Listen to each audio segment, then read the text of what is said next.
سلام. تو این آموزش میخوایم ببینیم که آیا بین آسمون تابستون و آسمون زمستون تفاوتی هست؟ اگر هست با صورتهای فلکی فصل مختلف آشنا بشیم. این آموزش رو به درخواست شما مخاطبای عزیز ساختم. اتفاقا خیلی آموزش مهمی هم هست. اگر باز همچنین پیشنهادات خوبی داشتید تو کامنت ها ارائه بدید. اجازه بدید این آموزش رو با یک عکس شروع کنیم. من این عکس رو چند سال پیش پاییز تو کویر مرنجاب گرفتم.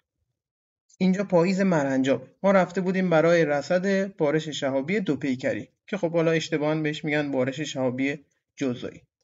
خیلی ها پاییز تو تورهای کویری ثبت نام میکنن، میرن کویر، بعد برمیگردن میگن اونقدر هم که تعریف میکردن ستاره نداشت، خیلی آسمون خاصی نداشت. اینکه ستاره های زیادی رو نمیبینن دلایل مختلفی داره که یکی از اونها به فصل رصد ربط داره. شما توی فصل پاییز و زمستون بخشای شلوغی از راه شیری رو تو آسمون نمیبینید و صورتهای فلکی که میبینید کم تراکم هستن.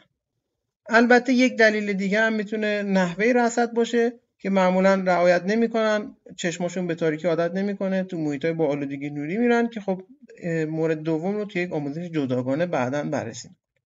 این عکس رو توی سیمین دشت گرفتم. تابستون. آیا سیمین دشت آسمون بهتری از مرنجاب داره؟ خیر. اما اینجا دارید بخشای شلوغ، جذاب و پرتراکم راه شیری رو میبینید که بیشتر توی تابستون به خوبی دیده میشه. صورتهای فلکی مهمی که بخشای شلوغ راه شیری از اونها عبور میکنه و توی تابستون دیده میشن عقرب، کماندار و سپر هستن که حالا جلوتر دوباره بهشون اشاره میکنم. این که چه صورت فلکی رو یا در حالت کلی چه شیء آسمانی رو میتونیم ببینیم به 3 مورد بستگی داره. یک این که در چه زمانی از سال باشیم، 2 در چه ساعتی از شب داریم رصد رو انجام میدیم و 3 در کجای کره زمین قرار داریم. برای مثال ما از ایران هیچ وقت نمیتونیم ابرهای ماژلانی رو ببینیم چون خیلی جنوبی هستن. تو همین ایران هم یک سری صورتهای فلکی و اشیاء آسمانی رو از جنوب کشور میتونیم ببینیم که از شمال کشور قابل رصد نیستن. بیایید اول با بهاری ها شروع کنیم. صورتهای فلکی مهم بهار شیر، دوشیزه، دب اکبر، گاوران، خرچنگ و مار باریک هستند. تو نواحی جنوبی ایران مثل قشم یا ساحل بریس میتونید قنتورس و صلیب جنوبی رو هم ببینید. این که میگیم فلان صورت فلکی بهاریه یا تابستونیه به این معنی نیست که فقط توی بهار دیده میشه. ممکنه تو ایام دیگه از سال هم قابل رؤیت باشه. ولی در اون فصل خاص بهترین نما رو داره، در بهترین حالت خودش قرار داره. مثلا برای مدت طولانی تری قابل رصد هست یا در آسمون به بالاترین حد ممکنه خودش میرسه. از مهمترین شکل‌های قابل تشخیص تو فصل بهار میشه به مثلث بهاری اشاره کرد. 2 تا مثلث بهاری داریم، مثلث بهاری بزرگ و مثلث بهاری کوچیک. مثلث بهاری بزرگ از ستاره‌های قلب الاسد تو صورت فلکی شیر، ژوبیندار تو صورت فلکی گاوران و بیژوبین از صورت فلکی دوشیزه تشکیل شده. مثلث کوچیک از ژوبیندار، بیژوبین و ذنب الاسد تو صورت فلکی شیر تشکیل شده. شکل بهاری مهم دیگه الماس بزرگ یا الماس دوشیزه هست که از 4 تا ستاره تشکیل شده. کورکورولی از تازیها، ژوبیندار از گاوران، بیژوبین از دوشیزه و ذنب الاسد از شیر. حالا بریم سراغ تابستونی ها. به نظر من اواخر بهار و تقریبا کل تابستون بهترین زمان برای رصد بخشای شلوغ و جذاب راه شیریه.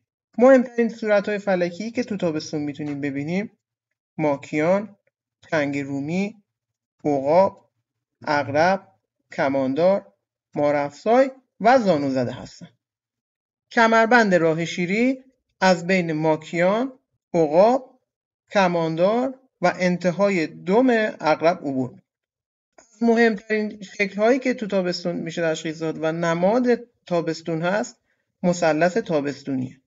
مثلث تابستونی از ستاره‌های کرکس نشسته یا همون نطر واقع تو صورت فلکی چنگ رومی، دنب تو صورت فلکی ماکیان و کرکس پرنده تو صورت فلکی عقاب تشکیل شده. اما صورت‌های فلکی مهم پاییز آبریز، بره، ماهی، ذات‌الکرسی، اسب بزرگ، آندرومدا، نهنگ و قیفاووس هستند. از شکل‌های هندسی مهمی که تو فصل پاییز میشه تو آسمون شب پیدا کرد به شکل W تو ذات‌الکرسی و مربع بزرگ توی اسب بزرگ میشه اشاره کرد. از صورت‌های فلکی مهم زمستون هم میشه به شکارچی، دوپیکر، گاو، سگ بزرگ، سگ کوچک، عرابران و خرگوش اشاره کرد.